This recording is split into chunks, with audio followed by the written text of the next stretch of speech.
Good morning, welcome to big TV digital exclusive live. ఇరాన్లో ఏం జరుగుతుంది?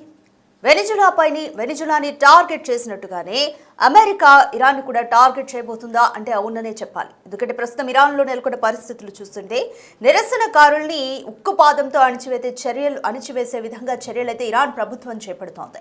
ఇప్పటికే 530 మంది నిరసనకారులను నిర్దాక్షిణ్యంగా చంపేసింది. 10,000 మందికి పైగా అరెస్ట్ చేసింది. చాలా మంది వరకు గాయపడ్డారు. ఆసుపత్రుల్లో చికిత్స పొందుతున్నారు. కుటుంబాలు చిన్నాభిన్నమైపోతున్నాయి. ఇరాన్లో తీవ్రమైన ఆర్థిక సంక్షోభం నేపథ్యంలో ఇరాన్లో నిరసన పెరుగుతోంది. ప్రజలంతా కూడా స్వచ్ఛందంగా రోడ్డు మీదకు వచ్చి ఖమేనీకి వ్యతిరేకంగా నినాదాలు చేస్తున్నారు. అయితే నిరసనకారులపైన సైన్యం ఉక్కుపాదం మోపుతోంది. 10,000 మందికి పైగా అరెస్ట్ చేసింది. 500 మందికి పైగా నిర్దాక్షిణ్యంగా కాల్చి చంపింది. తమపై దాడి చేస్తే అయితే అమెరికాకు ఈ నేపథ్యంలోనే ఇరాన్ మరోపక్క వార్నింగ్ కూడా ఇస్తుంది. తమపై గినక దాడి చేస్తే మేము ఇజ్రాయెల్నే టార్గెట్ చేస్తామంటూ ఇరాన్ అమెరికాను హెచ్చరిస్తోంది. ఆందోళనకారులను ఉగ్రవాదులుగా పోల్చాడు ఇరాన్ అధ్యక్షుడు. సమాజాన్ని నాశనం చేసేందుకు అమెరికానే ఈ కుట్ర పన్నినట్లుగా ఆయన అభివర్ణిస్తున్నారు. ఇరాన్ అధ్యక్షుడు మసూద్ పెజెష్కియాన్ ఈ వ్యాఖ్యలు చేశారు. ఇరాన్పై సైనిక చర్య అవకాశాన్ని తీవ్రంగా పరిగణిస్తోంది అమెరికా. ఈ క్రమంలోనే ఇరాన్ అమెరికా మధ్య ఒక యుద్ధ వాతావరణమే నెలకొంది. ఆందోళనకారులకు ఏమైనా జరిగితే ఊరుకోమంటూ అమెరికా ఇరాన్ని హెచ్చరిస్తోంది. ఈ క్రమంలోనే సైనిక బలగాలను ట్రంప్ మోహరిస్తున్నారు. ఇప్పటికే దుబాయ్కి చేరుకున్నట్టుగా తెలుస్తోంది యుద్ధ విమానాలు. వైట్ హౌస్ నుంచి డొనాల్డ్ ట్రంప్ స్పందించారు. సైనిక దాడుల్ని కూడా మేము పరిశీలిస్తున్నాం అన్నట్టుగా ట్రంప్ అయితే వెల్లడించారు. సో ఈ నేపథ్యంలో ఇరాన్ని కూడా అమెరికా వశం చేసుకుంటుందా? ఏమవుతుందో చూడాలి. ఎందుకంటే ఇరాన్ ప్రజల మద్దతు కూడా అమెరికా వైపే ఉంది. ఖమేనీ ప్రభుత్వం కుప్పకూలిపోవాలని అక్కడ ప్రతి ఒక్క ఇరాన్ పౌరుడు ఆశిస్తున్నాడు. ఈ క్రమంలో ఖమేనీ ఇంకా సిచ్యువేషన్ని కాంప్లికేట్ చేసుకుంటున్నాడా? అమెరికాతో తలపడలేక ఇజ్రాయెల్ని టార్గెట్ చేస్తామంటూ అమెరికాని హెచ్చరిస్తున్నాడా? సో ఏ విధంగా ఉంది ఇదంతా కూడా? ఎటువైపుకి దారి తీస్తుంది అన్న ఉత్కంఠ నెలకొంది. మరోవైపు ఇరాన్కి ప్రపంచంతో సంబంధాలు పూర్తిగా తెగిపోయాయి. ఇంటర్నెట్ సేవలు లేవు, ఫోన్ సేవలు లేవు. సో ఇరాన్కి బయట ప్రపంచంలో ఏం జరుగుతుందో ఏమీ తెలియదు. అయినప్పటికీ కూడా అంటే నిరసన చల్లారుతుందేమో అన్న ఉద్దేశంతో అక్కడ ప్రభుత్వం ఈ నిర్ణయం తీసుకుంది. అయినా సరే చల్లారట్లేదు సరికదా. రోజుకి అగ్ని రాసుకుంటుంది ఇరాన్లో సిచ్యువేషన్. అక్కడ ప్రజలంతా అంటే మిడ్ మంత్ ఆఫ్ డిసెంబర్లో చెలరేగిన ఈ అల్లర్లు ఇంకా ఆగడం లేదు. ఇరాన్ ప్రజలందరూ కూడా స్వచ్ఛందంగా రోడ్ల మీదకి వచ్చి అక్కడ పెరిగిన తీవ్రమైన ఆర్థిక సంక్షోభానికి వ్యతిరేకంగా నినాదాలు చేస్తున్నారు. ప్రభుత్వం కూడా నిరసనకారులపైన ఉక్కుపాదం మోపుతోంది. మొన్నటికి మొన్న 300 మందిని నిర్దాక్షిణ్యంగా కాల్చి చంపింది. ఇప్పుడు ఆ సంఖ్య 530కి పైగా పెరిగింది. 10,000 మందికి పైగా అరెస్ట్ చేసి ఇరాన్ జైళ్లలోకి పంపించింది ఇరాన్ సర్కార్. నిరసనకారులపైన ఉక్కుపాదం మోపుతుంది. అయితే ఇదంతా కూడా అమెరికానే చేస్తోంది. ఇదంతా ఉగ్రవాదుల చర్య. తమ దేశంలోకి ఉగ్రవాదుల్ని పంపి నిరసనకారుల్ని రెచ్చగొడుతోంది అంటూ ఇరాన్ ప్రభుత్వం వ్యాఖ్యానిస్తోంది. ఇదే గనక కొనసాగితే ఇజ్రాయెల్ను మేము ముట్టడిస్తామంటూ కూడా ఇరాన్ అమెరికాను హెచ్చరిస్తోంది. మరోవైపు దీని మీద డొనాల్డ్ ట్రంప్ కూడా స్పందించారు. పౌరులపైన దాడులు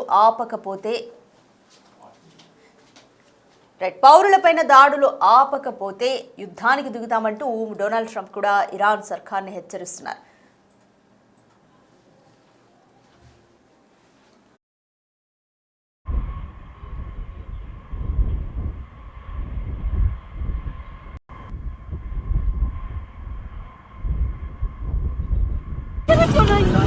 ماشینا دستجو رو آتیش زدن.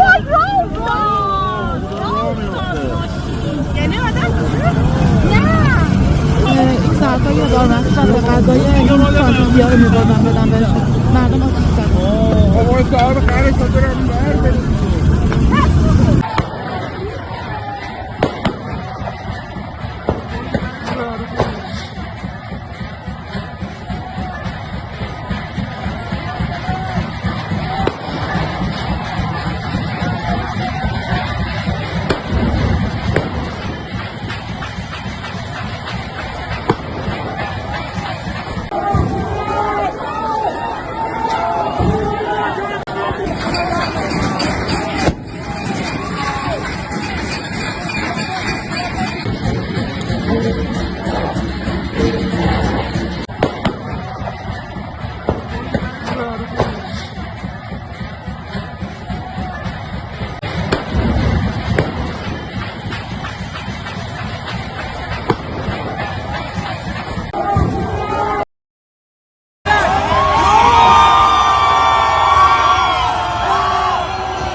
אז nu vad?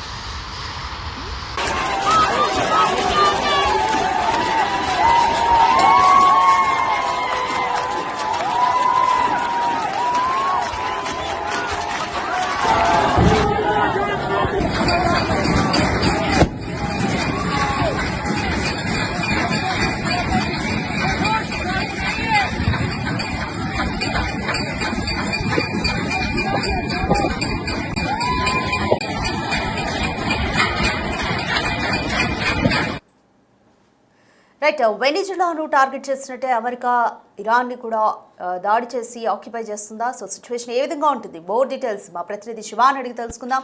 రైట్ శివ, ఇరాన్లో నెలకొన్న పరిస్థితి చూస్తూనే ఉన్నాం. గత కొన్ని రోజులుగా అక్కడ నిరసన సెగలు అయితే చల్లారడం లేదు, రోజు రోజుకి పెరుగుతున్నాయి. హింసాత్మక ఘటనలు కూడా పెరుగుతున్నాయి. ప్రభుత్వం అక్కడ నిరసనకారులపైన ఉక్కుపాదం మోపుతుంది. ఇప్పటికే 530 మందికి పైగా చనిపోయారు. సో అమెరికా ఎటువంటి చర్యలు తీసుకోబోతుంది? యుద్ధానికి కూడా సిద్ధమవుతున్నట్లుగా తెలుస్తుంది. Complete details. ప్రజెంట్ సిచ్యువేషన్ చూసుకుంటే వెనుజులా తర్వాత ఇరాన్ పై అమెరికా దృష్టి సారించింది. దానిలో భాగంగానే అక్కడ కృత్రిమంగా అల్లర్లు సృష్టించడం ద్వారా ప్రభుత్వానికి వ్యతిరేకంగా అక్కడున్న ఖమేనీ వ్యతిరేక వర్గం నినాదాలు చేయడం, అల్లర్లు సృష్టించడం అనేది కూడా జరుగుతోంది. ఖమేనీ వ్యతిరేక వర్గం ట్రంప్ కు అనుకూలంగా పనిచేస్తుంది అనేది కూడా ఇరాన్ అధ్యక్షుడు ఖమేనీ ఇప్పటికే కీలక వ్యాఖ్యలు చేశారు. అయితే ఇప్పటి వరకు అంటే వెనుజులా తర్వాత ఇరాన్ పై అమెరికా దృష్టి సారించింది అనేది కూడా ప్రజెంట్ తాజాగా ఉన్న పరిణామాలు చూస్తే అర్థమవుతుంది. ఏ క్షణమైన దాడికి ట్రంప్ సన్నాహాలు చేసే అవకాశం ఉంది అనేది నిపుణులు చెబుతున్నారు. ఇక ఈ ఆందోళనతో ఇప్పటికే ఇస్లామిక్ దేశంలో మంటలు చెలరేగుతున్నాయి. నిరసనకారులపై సైన్యం కూడా ఉక్కుపాదం మోపుతోంది. ఇప్పటి వరకు ఈ సైన్యానికి మరోవైపు ఇటు ఖమేనీ వ్యతిరేక వర్గం ఎవరైతే ఉన్నారో వారు చేస్తున్న నిరసనకారులకు మధ్య చెలరేగిన వివాదం, ఉద్రిక్త పరిస్థితుల వల్ల దాదాపు 500 మందికి పైగా కూడా మృతి చెందారు. 10,000 మందికి పైగా అరెస్ట్ అయ్యారు. అందరూ కూడా జైలు పాలైన పరిస్థితి కనిపిస్తోంది. ఇక అమెరికాకు ఇరాన్ కూడా గట్టి వార్నింగ్ ఇస్తూ తమపై దాడి చేస్తే ఇజ్రాయెల్ ను టార్గెట్ చేస్తామంటూ కూడా హెచ్చరికలు జారీ చేసింది. ఆందోళనకారులను ఉగ్రవాదులుగా ఇరాన్ అధ్యక్షుడు ఖమేనీ పోల్చారు. ఈ నేపథ్యంలోనే అంటే ట్రంప్ ఆదేశాలతో ఇదంతా జరుగుతుంది. ఇప్పటికే వెనిజులా అధ్యక్షుడిని బందీగా చేసుకుని అక్కడ ఆయిల్ నిల్వలను విదేశాలకు అమ్ముకునేందుకు కూడా ప్రయత్నాలు చేస్తున్నారు. నెక్స్ట్ ఇక్కడ చమురు నిల్వలు ఎక్కువగా నిల్వ ఉండేది, చమురు అనేది ఇరాన్ లో ఉంటుంది కాబట్టి ఇరాన్ తమ చెప్పు చేతలు పెట్టుకునేందుకు తమ అధీనంలోకి తీసుకునేందుకు ప్రయత్నాలు చేస్తున్నారు. దానిలో భాగంగా ఖమేనీ దానికి అంగీకరించకపోవడంతోనే కృత్రిమంగా అల్లర్లు సృష్టించి ఖమేనీ వ్యతిరేక వర్గం ద్వారా అక్కడ అల్లర్లు క్రియేట్ చేస్తున్నారు అనేది కూడా ఖమేనీ వర్గం కూడా ట్రంప్ పైన ఆగ్రహం చేస్తున్నారు. అంటే అక్కడున్న ఎవరైతే నిరసనకారులు ఉన్నారో వాళ్ళందరినీ కూడా ఉగ్రవాదులుగా పోల్చారు. సమాజాన్ని నాశనం చేసేందుకు కుట్ర పడినట్లుగా ఇరాన్ అధ్యక్షుడు మసూద్ షెజెస్కి కూడా షెజెషియాను వెల్లడించారు. ఇక ఇరాన్ పై సైనిక చర్య అవకాశాన్ని తీవ్రంగా పరిగణించింది అమెరికా. ఈ క్రమంలోనే ఇరాన్ అమెరికా మధ్య యుద్ధ వాతావరణం కూడా నెలకొనే అవకాశం అయితే కనిపిస్తోంది. అంటే గతంలో కూడా అమెరికా ఇరాన్ మధ్య యుద్ధ వాతావరణం కొనసాగింది. ఖమేనీని ఏ విధంగా బందీగా చేసుకోవాలి అనేది కూడా భావించారు. గతంలో యుద్ధ సమయంలో కూడా ఖమేనీ పరారీలో ఉన్నారు, అతను ఎక్కడున్నారో క్యాప్చర్ చేశాము, ఏ సమయంలో అటాక్ చేస్తామంటే గతంలో కూడా కొన్ని వ్యాఖ్యలు చేసిన అమెరికా. అయితే మధ్యలో కొంత సద్దుమణినప్పటికీ కూడా ఇప్పుడు వెనిజులాకు సంబంధించిన అధ్యక్షుని అతని భార్యని బందీగా చేసుకోవడం మళ్ళా ఇప్పుడు తర్వాత ఎవరిపైన దృష్టి సారిస్తుంది అమెరికా, ఎవరిని బందీలుగా చేసుకుంటున్నట్టు కూడా ప్రపంచవ్యాప్తంగా కూడా చర్చ జరిగింది. దానిలో భాగంగా నెక్స్ట్ ఖమేనీ ఇరాన్ కు సంబంధించిన ఖమేనీ ఇరాన్ పై దృష్టి సారించే అవకాశం ఉందని అందరూ భావించారు. దానిలో భాగంగానే ఇప్పుడు అక్కడ అలర్లు క్రియేట్ చేస్తున్నారు. ఈ క్రమంలో సైనిక బలగాలను ట్రంప్ మోహరించారు. ఇప్పటికే యుద్ధ విమానాలను కూడా దుబాయ్ కు చేరుకున్నట్లు కూడా సమాచారం అయితే అందుతుంది. ఇక వైట్ హౌస్ నుంచి డొనాల్డ్ ట్రంప్ స్పందించారు. ఇక సైనిక దాడులను పరిశీలిస్తున్నట్లు కూడా ఆయన వెల్లడించారు. అంటే సైనిక దాడులకు దిగితే ఇరాన్ కు ఇంకా భారీగా ఆస్తి ప్రాణ నష్టాలు జరిగే అవకాశం అయితే కనిపిస్తోంది. కానీ దీనికి సంబంధించి కొంతమంది వ్యతిరేకిస్తున్నప్పటికీ ఇప్పటికే ఒక దేశాధినేతను వెనుజులా అధ్యక్షుని బందీగా చేసుకోవడం పట్ల కూడా ఇటీవల అమెరికాలో మేయర్గా ఎన్నికైన వ్యక్తి కూడా రోడ్లపైకి వచ్చి ట్రంప్ కు వ్యతిరేకంగా నిరసన వ్యక్తం చేస్తున్నారు. అంటే ఒక దేశ అధ్యక్షుడిని దాడి చేసి తీసుకురావడం అనేది ఎంతవరకు కరెక్ట్, నియంత పాలన కొనసాగుతోందంటూ కూడా ట్రంప్ కు వ్యతిరేకంగా నినాదాలు చేస్తారు. ఇప్పుడు కూడా ఇటు ఇరాన్ పై కూడా అటాక్ చేసేందుకు ప్రయత్నాలు చేస్తున్నారు సైనిక దాడి. అది ఇప్పటికే అలర్లు క్రియేట్ అవుతున్నాయి, అలర్లు జరుగుతూ ఉన్నాయి. ఈ దారిలో సామాన్య ప్రజలు చనిపోతూ ఉన్నారు. వీరంతా కూడా ట్రంప్ కు అనుకూలంగా వారంతా మద్దతు తెలుపుతూ నిరసన తెలియజేస్తున్నారంటూ కూడా ఇటు ఇరాన్ అధ్యక్షుడు అలాగే మరోవైపు దీనికి సంబంధించిన ప్రధాని కూడా కీలక వ్యాఖ్యలు చేస్తూ ఉన్నారు. భవిష్యత్తులో ఏం జరుగుతుంది అనేది కూడా వేచి చూడాల్సి ఉంది. Right, thank you Shiva.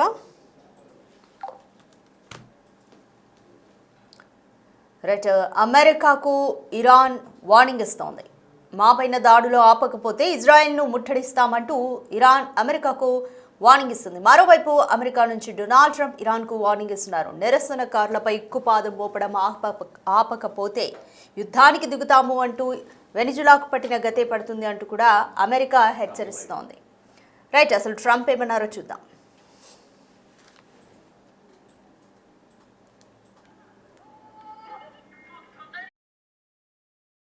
Aren't supposed to be killed. These are violent. If you call them leaders, I don't know if they're leaders or just they rule through violence. But we're looking at it very seriously. The military is looking at it, and we're looking at some very strong options. We'll make a determination. Some of the protesters were killed through the stampeding. I mean, there's so many of them, and some were shot. We get a full report. I'm getting an hourly report. And we're going to make a determination. There seem to be some people killed that aren't supposed to be killed. These are violent. If you call them leaders, I don't know if they're leaders or just they rule through violence. But we're looking at it very seriously. The military is looking at it, and we're looking at some very strong options. We'll make a determination. Some of the protesters were killed through the stampeding. I mean, there's so many of them, and some were shot.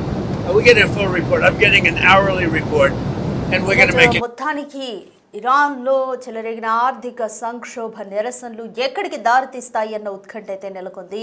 వెనిజులాని target చేసినట్టుగానే America ఇరాన్ని కూడా target చేస్తుందా అవునన్న ప్రశ్న అయితే వినబడుతోంది. ఇప్పటికే Donald Trump యుద్ధానికి కూడా సిద్ధమైనట్లు తెలుస్తోంది. యుద్ధ విమానాలు దుబాయ్కి చేరుకున్నట్లు తెలుస్తోంది.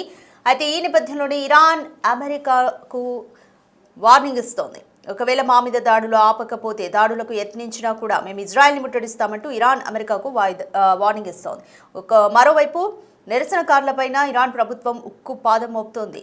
సొంత ప్రజల్ని చంపుకుంటూనే దీనికి అమెరికానే కారణం అంటూ కూడా ఇరాన్ సర్కార్ వ్యాఖ్యానించడం కూడా అక్కడ ఇంకా తీవ్ర నిరసనలకు దారితీస్తోంది. మొత్తానికి ఇరాన్లో నెలకొన్న ఆర్థిక సంక్షోభం ఎటువైపుకి దారితీస్తుంది అన్న ఉత్కంఠ నెలకొంది.